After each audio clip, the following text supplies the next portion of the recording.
So hello everyone, this side Vaishali और आज की इस वीडियो में हम लोग डिस्कस करने वाले हैं 5 ऐसे इंपॉर्टेंट और डिफिकल्ट क्वेश्चंस जिनको एनक्लेक्स एग्जाम में टॉप 5 रेटिंग दी गई है। तो आपके सामने है फर्स्ट क्वेश्चन। अगर आपके 5 क्वेश्चन में से 3 क्वेश्चन सही जाएंगे बिल्कुल करेक्ट, इसका मतलब है कि आपका जो पासिंग रेट है वो 70% है और यू आर पास एग्जाम। लेकिन अगर आपका आंसर सिर्फ 2 ही सही आते हैं, okay, in the 5 question out of 5 you just give the 2 correct answers, then it is like you need to do more hard work. So let's start the video.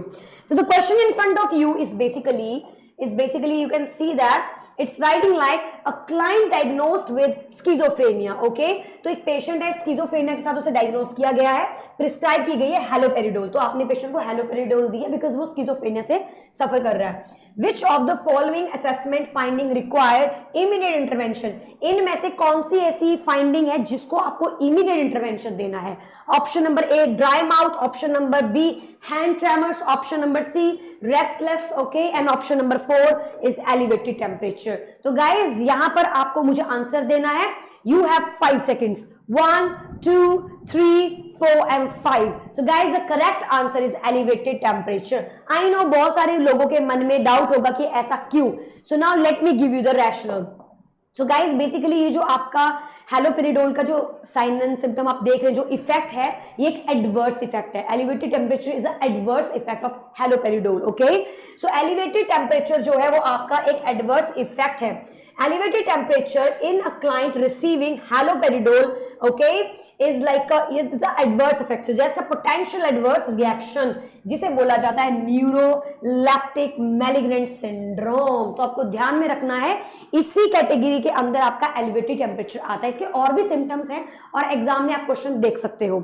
सो और क्या क्या है, ये बहुत ही रेयर होता है लेकिन बहुत ही ज्यादा पोटेंशियली लाइफ थ्रेटनिंग कंडीशन हो जाती है पेशेंट की। तो क्या क्या इसमें, हाइपरथर्मिया, ओके, तो आपका जो टेम्परेचर है वो बहुत ज्यादा बढ़ जाएगा। Altered mental status, muscle rigidity, autonomic dysfunction, immediate intervention जो है वो आपको इस कंडीशन में देनी पड़ती है। तो schizophrenia, haloperidol and the most important thing is basically the elevated temperature, okay, autonomic dysfunction and altered mental status. तो जिन जिनका ये क्वेश्चन सही था कॉन्ग्रेचुलेशन, बट जिनका सही नहीं था please focus on your study. Okay, now we have another question, question number 2, जिसे रेटिंग में टफेस्ट माना गया है। नंबर 2 पे जो है पोस्ट ऑपरेटिव, ओके, एक पोस्ट ऑपरेटिव क्लाइंट है जिसकी ऑलरेडी सर्जरी हो रखी हुई है, वो underwent to a total knee replacement. Medical surgical का क्वेश्चन है, मस्कुलोस्केलेटल सिस्टम का।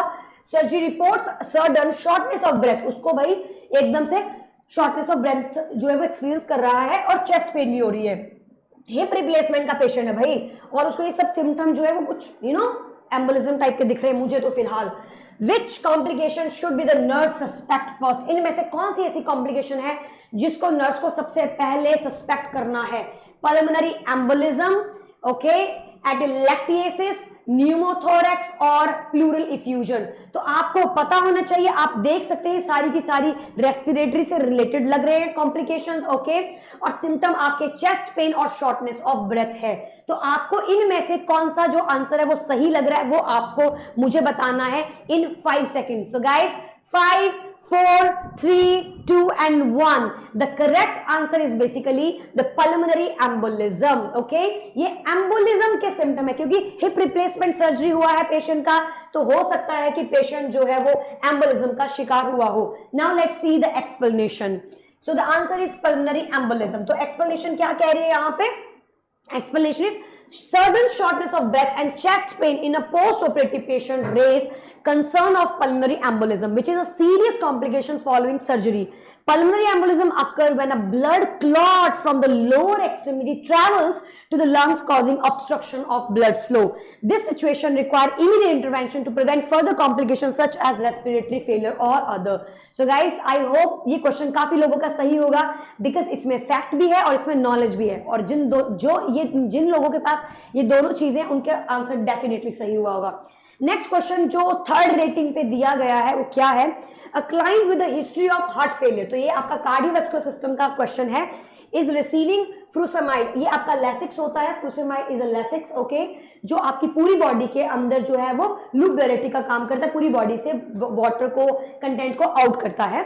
विच electrolyte imbalance should the nurse prioritise monitoring, और इतना ज्यादा बॉडी से फ्लूइड आउट करता है कि वो इलेक्ट्रोलाइट को भी इम्बैलेंस करता है। तो आपकी यहाँ पे सबसे ज्यादा जो प्रायोरिटी वो किसके ऊपर आएगी गाइस?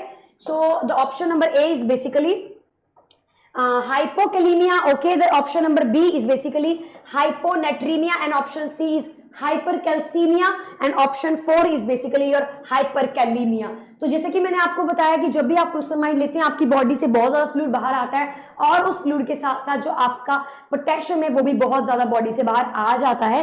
तो गाइज यहाँ पे हाइपोकैलेमिया जो है वो करेक्ट आंसर होगा।